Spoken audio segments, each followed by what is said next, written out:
GODKILLER Peace and Death is an actual play of divine tragedy, made using the game GODKILLER First Blood by Connie Chang.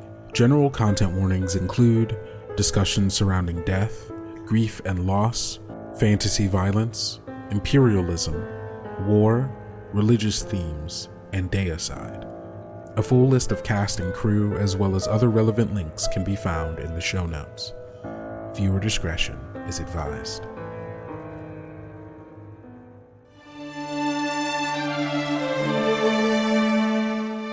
The Cradle is a world of myth and legend, a world of gods and champions, a dying world where the aurora in the sky, once known as the river, is growing dimmer by the year, where false alliances maintain a tenuous balance, and a single weight on the scale could topple centuries of peace.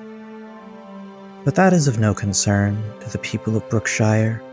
In this oft-overlooked farming village at the base of the mountain, there is no need to waste time on such tales. People say that Brookshire is a place where dreams go to die. It might be more accurate to say that it is a place where dreams are stillborn, but the result is the same. To be born in Brookshire is to be hated by destiny and scorned by fate. This is a lesson that Chrysanthemum Lullaby has learned all too well. It is a lesson that her daughter, Orchid, has not yet had to face. So tell me, Orchid, do you still have dreams? I think the only dreams I have are here in Brookshire. I've never really needed to leave. I've never really wanted to leave. All I want is to help, I guess, the people here. And I'm able to do that, so I guess you could say I'm one of the few people whose dreams may come true. You're a good kid, Orchid. I hope you're right. I hope so too. How's your mother doing? Fine, she's managing as she always is. Still doing her best to stay as busy as her body will let her be, but she's fine. Yeah, good. She's good, I think. Good, I'm glad. Will you tell her? No, forget it. Okay. Just take care of yourself, okay? And take care of her. I can do that. Always have. I know, kiddo. The sun shines through your window. You can hear the morning bird song as you open your eyes to start your day. It's not the first time you've dreamed of that voice, but it's something different about it. It sounds sadder, more resigned. I think for a second, mulling over the change in this voice.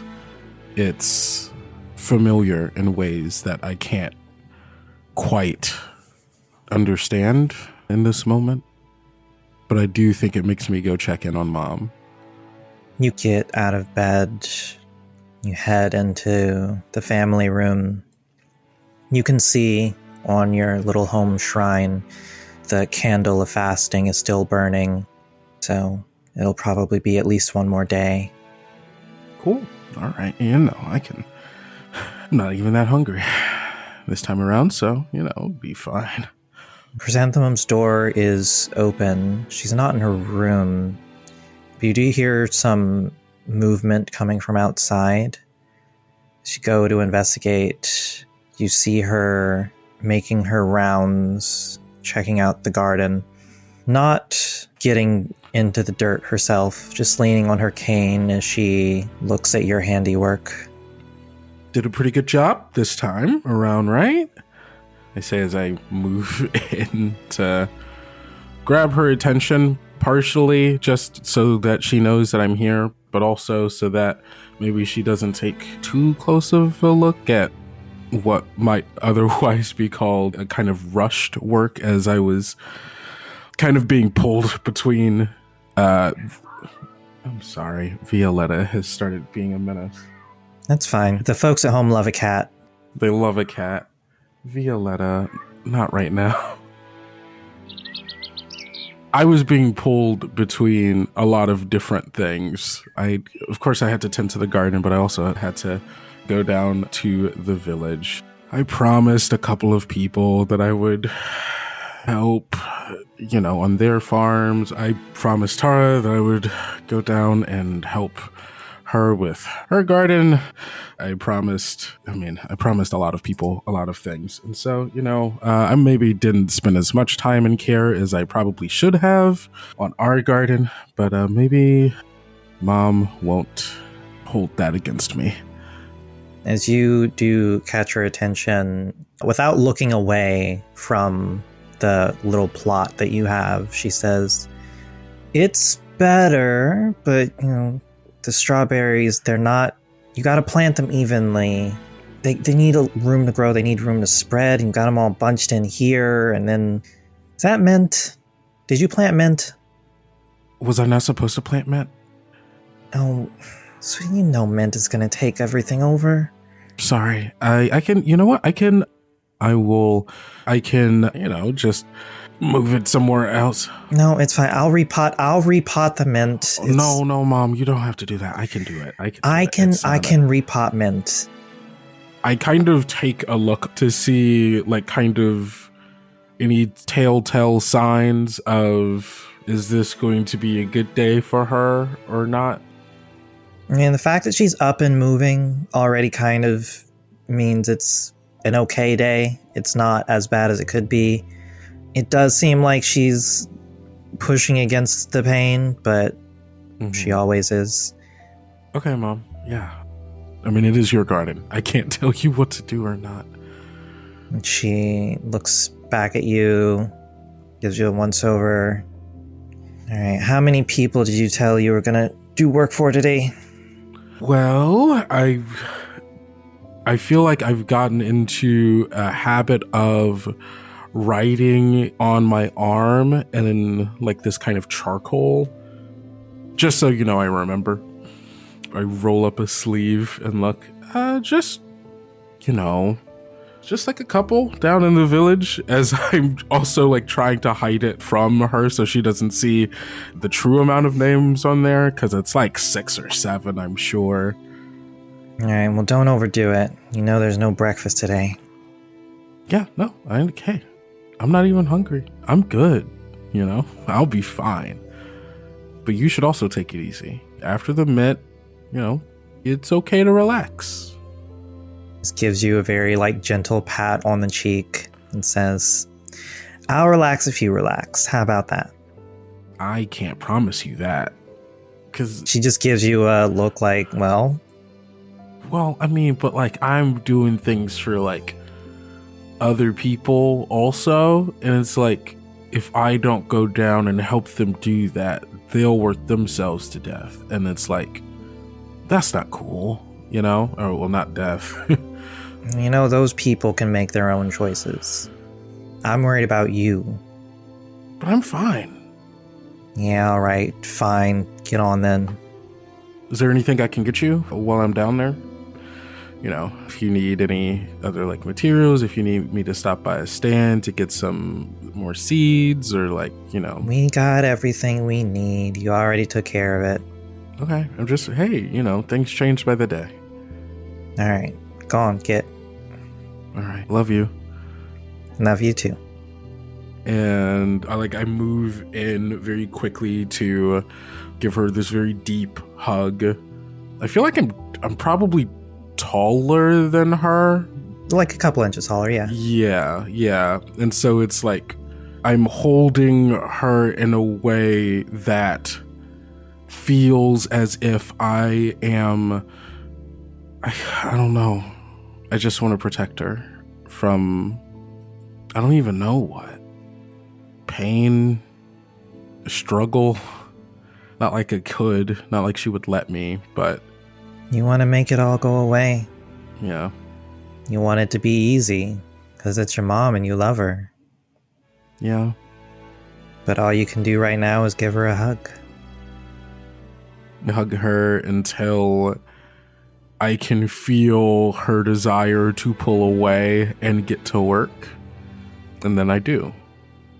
While you go and prepare for the day, why don't you tell us what Orchid looks like?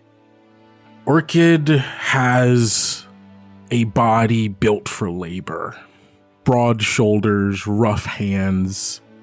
She's probably standing at like 5'6", 5'7".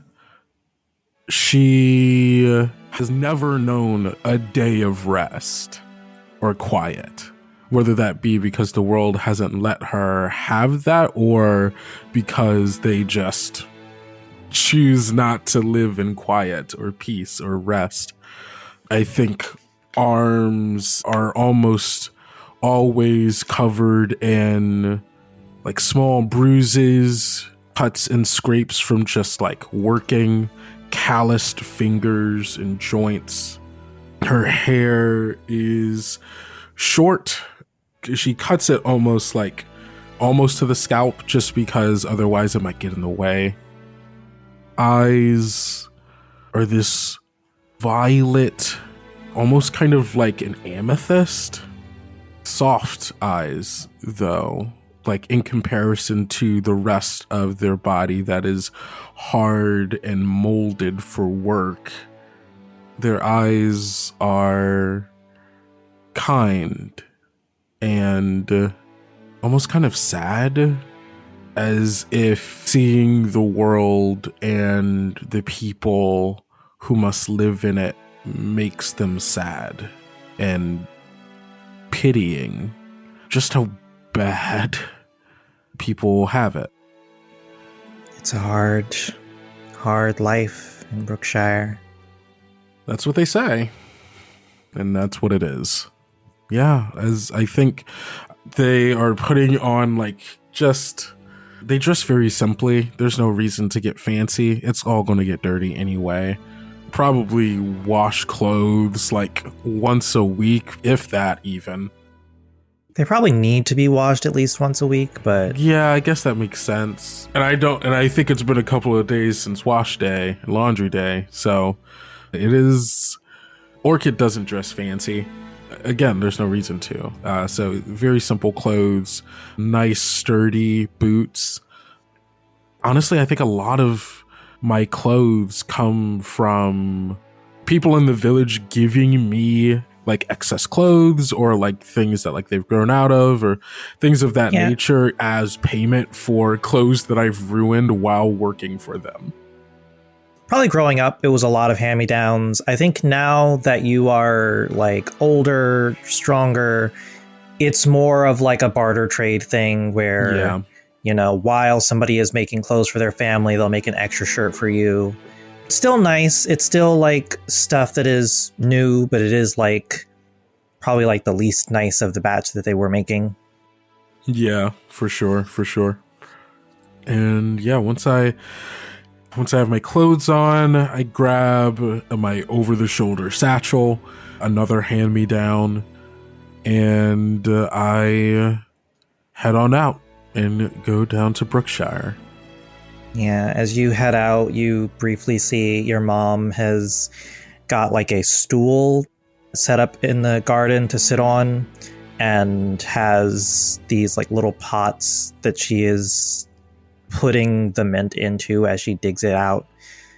It's probably tempting to stop and help, but you know that you would just get fussed at, so you make your way into town.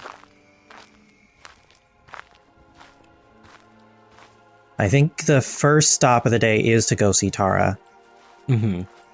Tara is the apothecary who takes care of your mom's treatment, who, you know, sends you home with pain medication, and so you have a very good relationship with her. She helps your mom out, you help her out. I don't even know if Orchid notices how Tara treats you so differently than she treats everybody else. She's definitely more patient with Orchid than she is with anybody, but Is that the kind of thing that Orchid pays attention to? I don't think so. I think Orchid can sometimes get lost in the constant amount of work that they're doing and like the constant amount of asks from other people. The minutia of those kind of like social cues and like things of that nature, like just kind of go right over their head. I genuinely don't think that I recognize the way that people treat me differently than other people, especially Tara.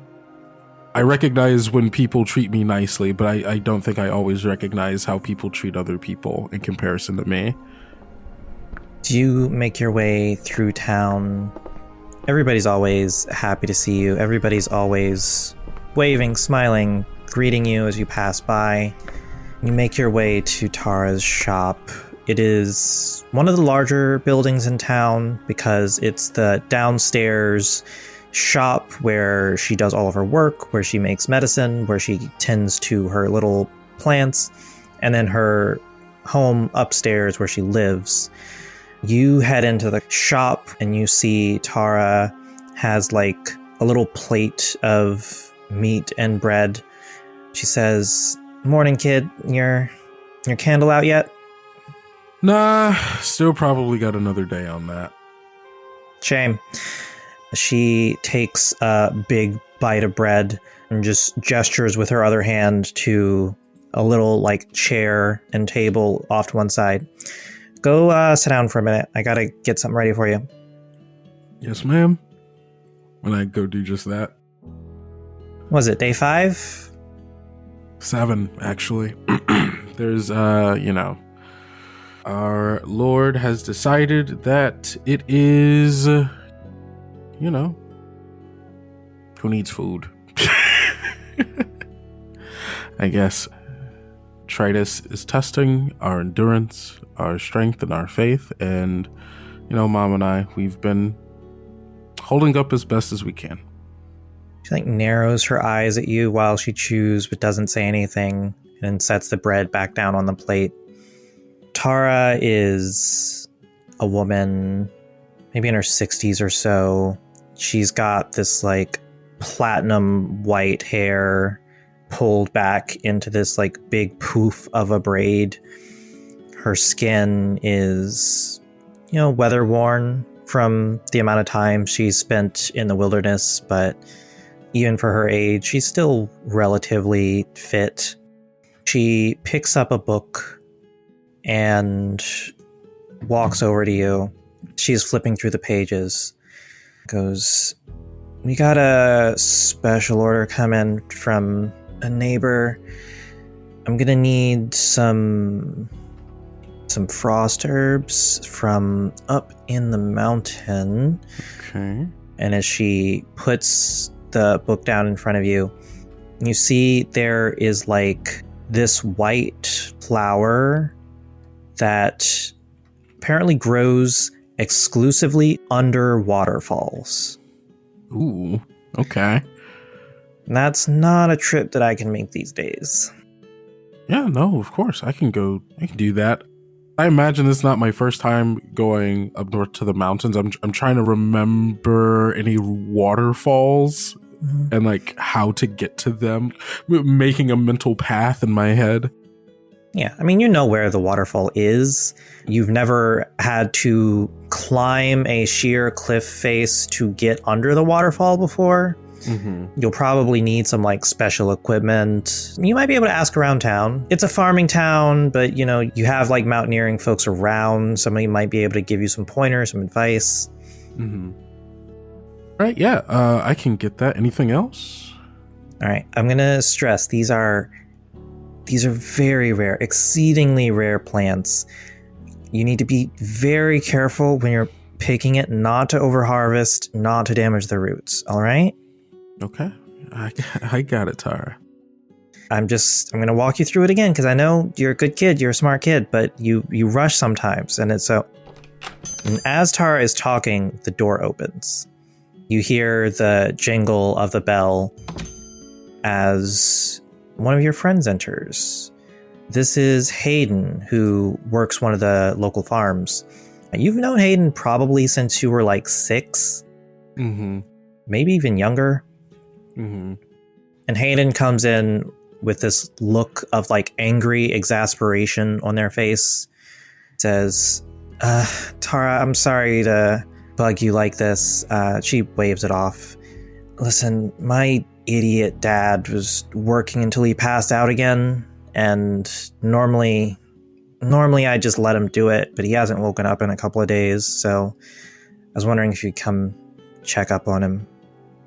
Tara gives you a look and looks back at Hayden and says, all right, let me get my bag and then back to you. We'll worry about the herbs later. Just why don't you come with me on this trip? Yeah, for sure. And I get up and I move towards Hayden really quick and I go, hey, you good? I'm just pissed off that they keep doing this stupid shit over and over again. Like, there's no reason to work this hard. There's no reason to push yourself this hard to the point of passing out in the sun. I mean, I understand that. It is kind of what Trytis asks. And so, I think your worry is well placed, but I also understand why. Hayden lowers their voice really low and says, well, maybe Trytis can eat a dick. Hey, okay, well, you can't say that about a god. I can't get caught saying it about a god. Okay, that's true, but you know what? You're right, you can't get caught. I'm just saying, if Trytis overhears you or someone, else overhears you, not that Tara's gonna care, but just watch yourself, all right? Yeah, well, are you gonna snitch on me? I'm not a snitch. I'm not a snitch. Yeah, that's what I thought. I'm just saying watch. All right, I'll watch out. All right, let's go check on your dad. Tara comes back with her own bag. It's this leather satchel that she keeps at her waist and a basket of just a few different medicinal herbs that she's grabbed just in case. And 3 of you make your way to the edge of town. The farms here spread out for honestly miles and miles. There are people who technically live in Brookshire who you see like maybe once a season just because their farms are so far from town. Mm-hmm. Hayden's farm is not quite that far out, but it is a little hike. And as you are traveling, you do see just how many people are out working, toiling, harvesting food that none of you are ever going to eat. I look, again with those sad, almost mournful eyes. But, this is life. What else are we going to do? Hey everybody, it's me, Kendrick or Kendo, whichever you prefer, the creator and host of Tales Yet Told. Thank you all so much for taking your time to listen to our brand new series. Both the team and myself are incredibly grateful for your support.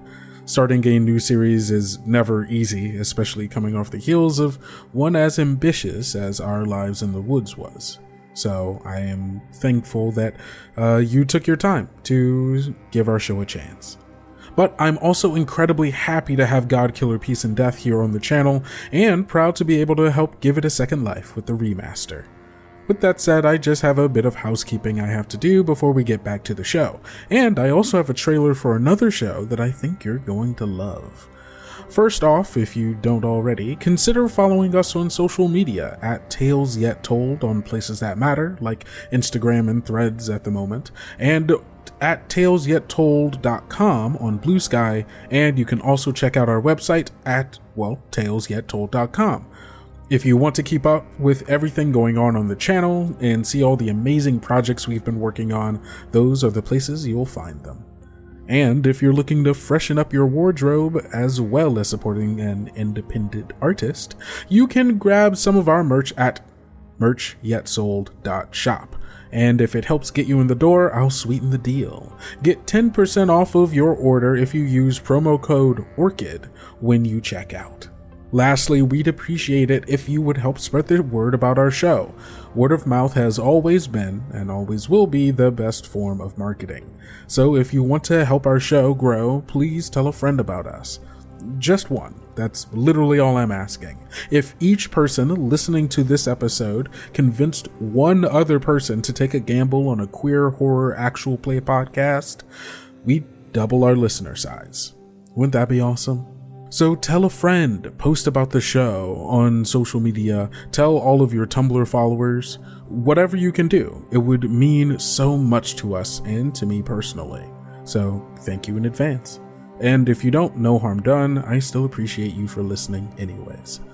Alright, I am done self-promoing. It's time for a quick ad break and then back to the show. See ya. Sound is an amazing thing, don't you think? It can guide the listener in subtle ways, drawing them into the story it tells, changing the mood, evoking an emotion, foreshadowing doom. There's a reason why we spend so much time here on Tales Yet Told, designing the soundscape of our story. But now you can do the same with Pocket Bard. Pocket Bard is a free audio app that helps game masters weave immersive sound into their games, with ready-to-use scenes, ambiances, and sound effects that you can transition through seamlessly with the touch of a button.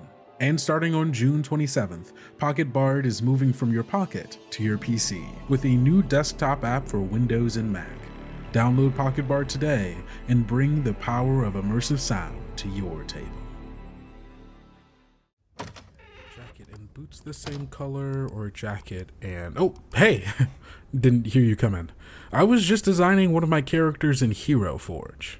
What's Hero Forge, you ask? Hero Forge is an online character creator that gives you the power to turn your imagination into reality. Hero Forge offers full customizable tabletop miniatures with dozens of fantasy species and thousands of parts to choose from, like hairstyles, clothing options, and equipment. And after you're done designing your hero, you can have them made in a variety of materials, including bronze, color plastic, or even a color standee if that's your vibe. Then get it sent straight to your door, all from within your browser. But if you're a DIY kind of person, then Hero Forge also offers downloadable model files so that you can 3D print your design at home. Just head on over to heroforge.com to start designing your custom miniature today, and check back often because new content is added every week. Now, can you get out of here? I gotta finish making this Eagle Man. This episode of Tales Yet Told is brought to you by the folks over at MythWorks with their newest Kickstarter, The Wild Sea Sourdown. In the Wild Sea, you will set sail upon the verdant sea, an ocean of forest canopies full of lost world artifacts, treacherous pirates, and world-bending whispers. But the pale tides of the Sourdown are far harsher than the eves you may be used to. This brand new supplement for the award-winning TTRPG introduces you to the white woods of the Sourdown, the ancestral home of the sentient hive-minded spider colonies known as the Trellicrae. The Wild Sea Sourdown features 3 new factions, 4 new background options, and new ship options to prepare you for an adventure you may just barely survive. The Kickstarter is live as we speak, so go back now before it's too late. And I'll see you on the Wild Sea.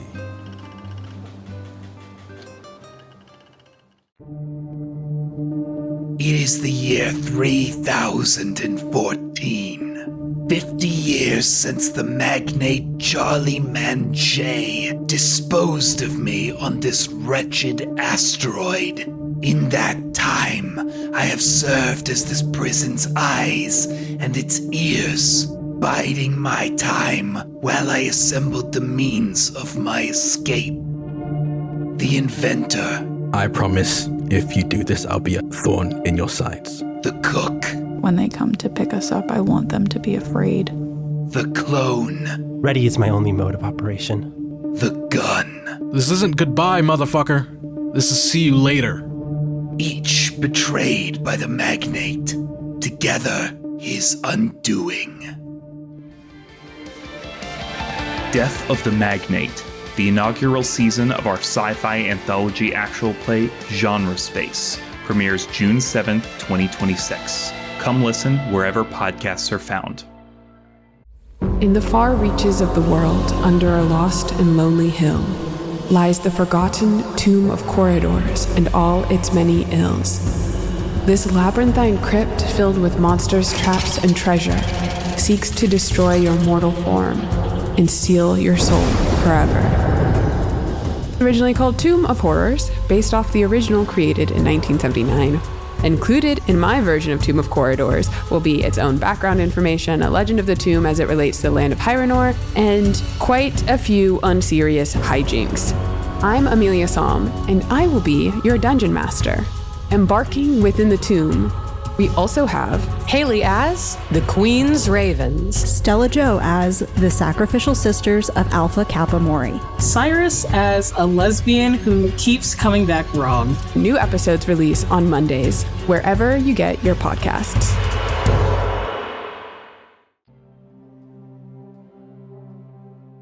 And as you arrive at the family farm, Hayden leads you all into the house and says, "My dad's in the bed through there." Hayden's mother is weary, famished looking woman, sits at the kitchen table with this just look of abject terror on her face that you don't think you've ever seen before. My immediate reaction to seeing someone in such distress is to go to them and attempt to comfort. I move towards her, go, "Hey, ma'am, I guess, is she looking at something specifically? Can I see what she's looking at?" She was just like watching her hands, like she's just like staring at her hands, like clasped in front of her. And as you come over and lean down, she turns and stares at you with like these wide, vacant eyes. She's acknowledging that someone in this direction has spoken to her, but like she doesn't see you. This is Hayden's mom, right? So I would know her name. I just call her Mrs. Turner. Okay, Mrs. Turner, perfect. Hey, Mrs. Turner, you good? Like I like immediately like try to bring myself down like to her level, like on my knees, and like slowly moving to like attempt to like put like a comforting hand like on a shoulder or like knee as I'm like, "Hey, what's wrong? Hey, we're here. It's like my grandpa. I haven't seen it since my grandpa, but it's the same. It's just the same." What are you hey, okay. Okay, what is the same? And she just keeps repeating it over and over again like she's in shock. And then you hear Tara from the other room say, "Orchid, get in here." Okay. And I try to look over Mrs. Turner again before I get up. And can I try to feel her out here? Yeah, let's do it. So when you feel someone out, you will answer one question and I will answer the other question. So say what you want clarity about and choose one of the two questions to answer. Okay. I mean, the thing that I want clarity about is, like, she's obviously in a great deal of distress and a kind of terror that I've never seen before. Like, what is there to be terrified of? And I guess I might get an answer to what specifically that is if I go to where Tara is. So I think the thing that I want clarity about here is, well, sorry, I'm trying to think of a thing that isn't just going to be answered if I go into the next room, you know? I mean, it can be that thing. Yeah, I guess that's true. Then yeah, I guess I want clarity over what is it that has caused such terror in Mrs. Turner here. And I will answer, what feels dark or unnerving when I peer deeper? I think the thing that feels dark or unnerving is kind of like this unfamiliarity of like true terror. I have always lived in a world where truly the worst thing that can happen to a person is like maybe you work yourself so hard that like you pass out for a couple of days. You need like a week or so to recover. Or like the candle just isn't going out. Like the candle's been going for like 2 or 3 weeks and you're just like, God, I'm so hungry. Trytis, I'm so hungry. Please let me eat. But that doesn't really give terror as much as it gives just like frustration. And so I think seeing Mrs. Turner like this, like what's so unnerving is like I don't think I've ever seen someone truly afraid of anything, truly terrified of anything. And seeing that for the first time is terrifying. Yeah. It is terrifying. And she is truly, utterly afraid. I think what feels familiar is that I think you have seen shock before. Because shock is a specific, like, autonomous reaction. Like, you've seen a horse break its leg, and you've seen the way that its body freezes and, like, it doesn't know what to do. Like, you've seen, like, injuries from farming accidents or from falling out of a tree even, and you know that when the body is too injured to deal with the pain, it goes into shock. That is the body's way of protecting itself from a thing that it can't handle. And I think perhaps subconsciously you recognize that this is shock, but there is no physical pain. Like, she is not injured, she is not hurt, nothing has happened to her. This is an emotional shock, a psychological pain that she is trying to cope with by shutting down.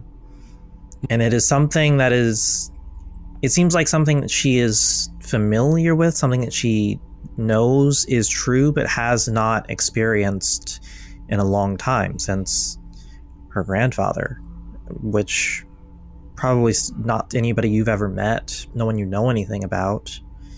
But, I mean, her grandfather is not alive. Her grandfather was from the time before death was suspended. So whatever she's afraid of, it's something that this world has not known for a long time. I again reluctantly move away from her and over to where Tara has called me to. When you step into the bedroom, Tara very curtly just says, "Shut the door." I do so. I want you to come over here. What's wrong? Mrs. Turner, she's real shaken. And I think that's when I see...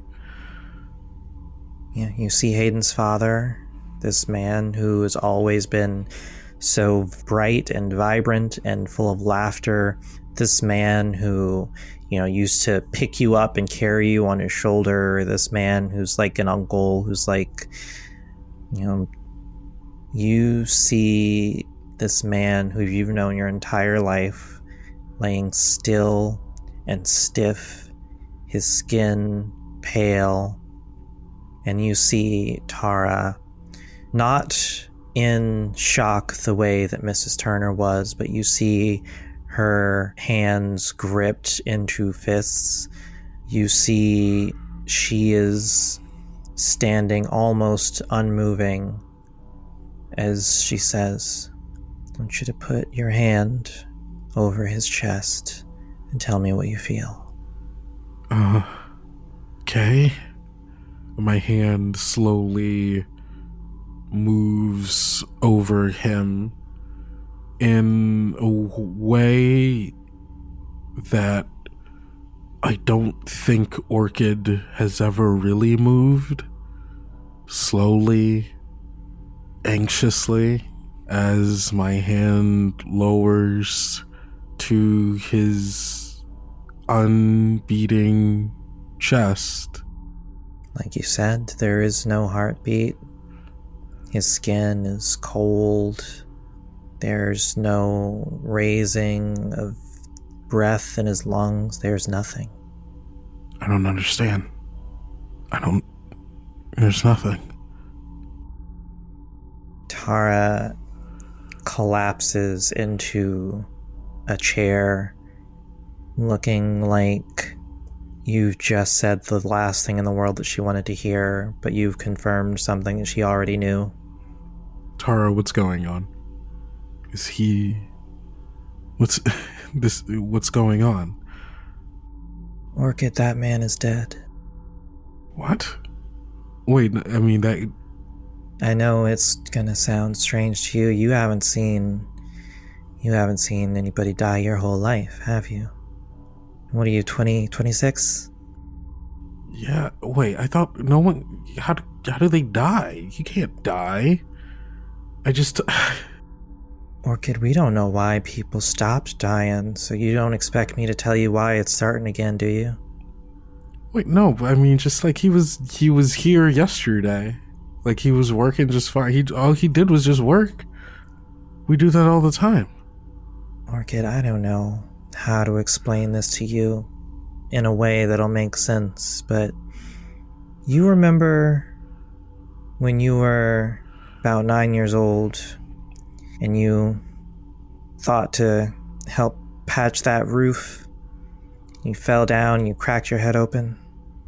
I mean, yeah, I still got the scar from that. That's the kind of thing that used to kill people. I mean, yeah, but it doesn't anymore. Yeah, and working the way he works, that's the kind of thing that used to kill people. Right, again, but it doesn't anymore, so why... But it did. I don't know why, and I don't know how, but it did. Okay, so, I mean, is there something, like, how do... I still have my hand on his chest, kind of unconsciously still there. I mean, but all he did was work. He was... It's only so much a body can handle. Folks been pushing themselves past what they can handle for a long time here. Yeah, but Tara, people don't die. That's not, like, why? What is Mrs. Turner gonna do? What is Hayden gonna do? Like, why him? I don't have the answers to those questions. But I suppose we'll do what we used to do. We'll have a funeral. Tara stands up and crosses the room and opens the door. She walks over to the kitchen table, sits across from Mrs. Turner, reaches out a hand, puts her hand over this new widow's, and before Tara even has a chance to say the words, Mrs. Turner has that same look, that something she knew was true and didn't want to be true has just been confirmed. And she starts sobbing. Hayden rushes into the room, sees you standing over their father. Says, What is it? I'm sorry, Hayden. What do you mean you're sorry? All this medicine, all these herbs, what do you mean you're sorry? I don't know. I think the only thing I can even think to do, the only thing I even know to do is to hug them. You hug them, and for a moment they are just stiff in your arms, and then they wrap their arms around your shoulders, strong and hard from a life of labor, and they squeeze you so you can feel tears dripping from their eyes to your cheeks. Still confused, still frustrated, still angry. You know Hayden has questions that you can't answer, but they're not asking them. Yeah. I just stay here with my I think with their shock, I don't know, I'm less composed than they are.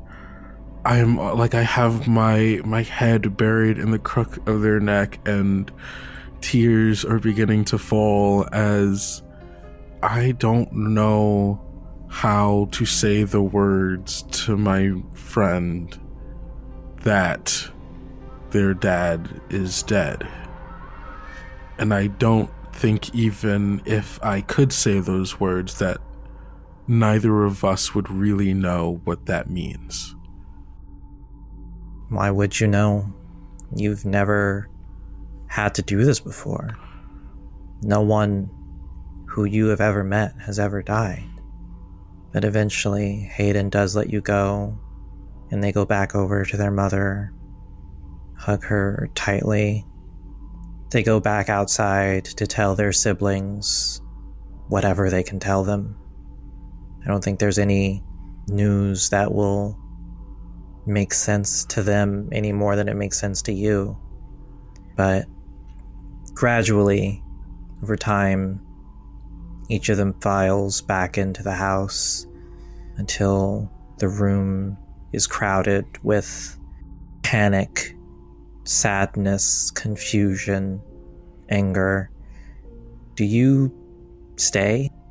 Of course. I mean, I think I do for a while, for a long time. Not in the room, obviously. I make room for, family and friends to see the body, but I stay for a while because I in case Hayden or Mrs. Turner need me, I guess. But then I realize that there are other people who might also need me, especially if now the consequences of me not being there might mean that Hayden is not the only person who loses someone today. So I find a time where I can be scarce, and I quickly start making rounds through the town. People who asked for my help, people who were already in states of like recovery from previous, work incidents and stuff. And I don't know, I want to make sure this doesn't happen to anyone else. As you excuse yourself to go help, as you always help, the news of his death spreads faster than you can travel. And at each home you arrive, you see people have put down their tools, set down their work to gather and whisper, "Have you heard about Jareth? Have you heard about Mr. Turner? Have you heard? Have you heard?" And as this gossip ripples through your little town, people your age, people younger, are confused.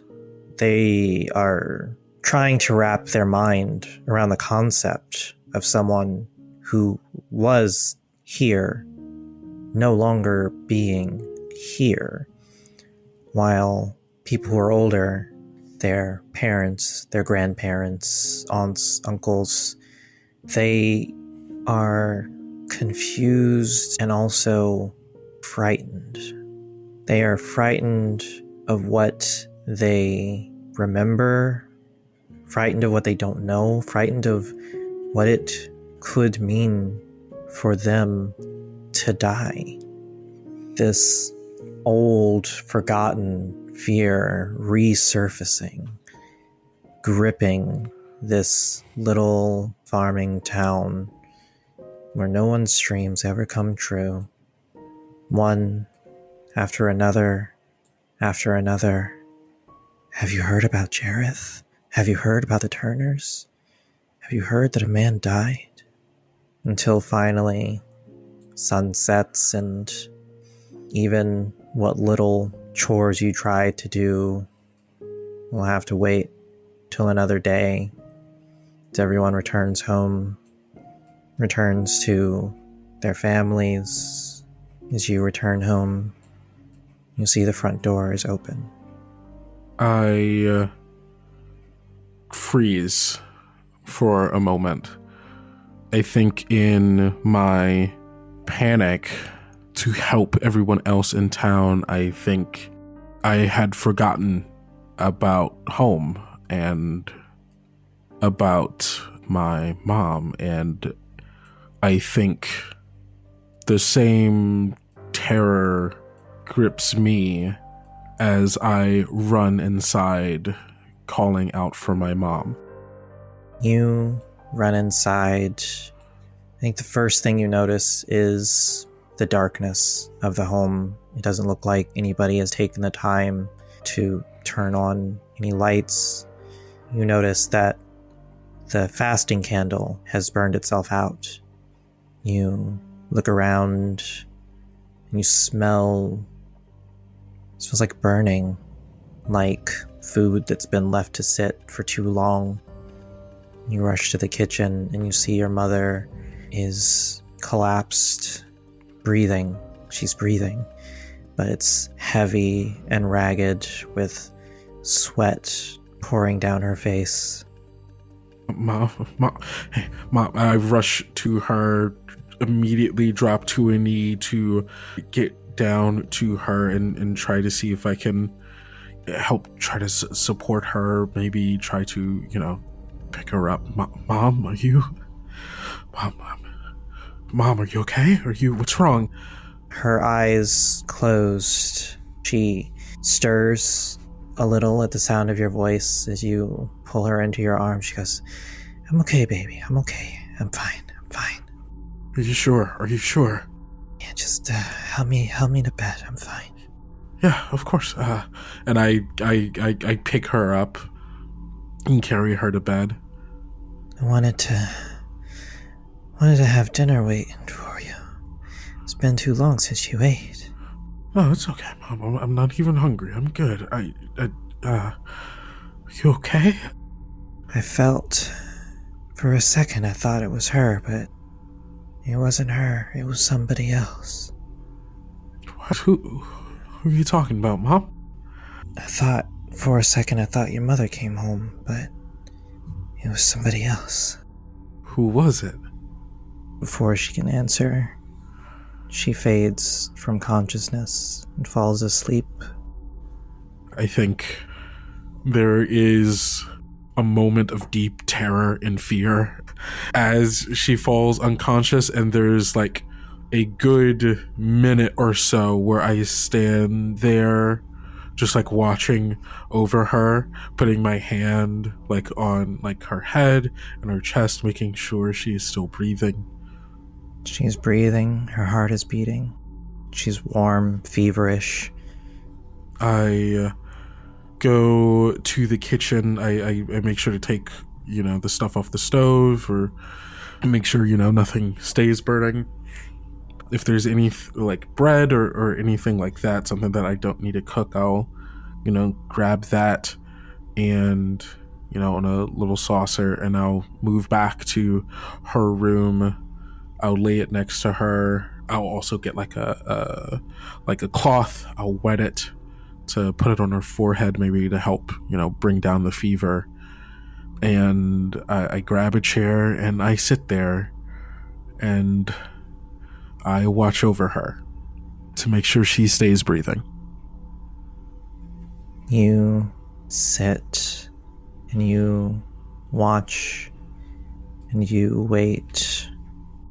I think I want to ask, does Orchid pray? Probably not. To anyone? Maybe. I think it's been a long time since they have. She is used to taking care of things herself. But this isn't really a thing she can do with her own hands, And so I think maybe for the first time in forever, she does. Not necessarily to anyone specific. I don't even think she would know who to ask. But as I sit there, hands clasped, head down, just whispers under my breath, I don't know if anyone can hear me or if anyone cares, but please, I can't lose her. I can't lose my mom. I don't understand what is happening or why. I want answers. I need answers. If there's anything I can do, please let me know. I want to help my mom. Alright. You can answer one of the following questions.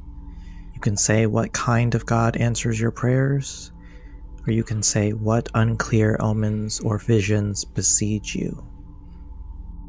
What God answers my prayers of how can I help my mom?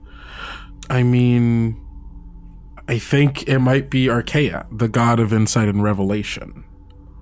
Like, I feel like that is the thing that I'm praying for, to understand what is happening, to understand if there's anything I can do. Archaea typically grants their blessings to prophets, oracles, sages. Archaea rarely bothers with farmers, with laborers, people who are so busy toiling they don't have time to think of the greater meaning of the universe. But as you pray for guidance, you see something. You see a vision. You see an hourglass turning. You see the sands draining slowly. You see, as you focus in, each grain of sand, each of the countless billions grains of sand is a life. And you see Jareth Turner. You see his grain of sand fall from one side of the hourglass to the other. And you see faces of countless people who you don't know, who you don't recognize. And as you follow the sands to the top, you see, resting in bed, is your mother, the very last who will ever die. But the glass of the hourglass is cracking. It is being assaulted, being besieged. You know, for now, your mother will live, but that is only as long as the glass holds.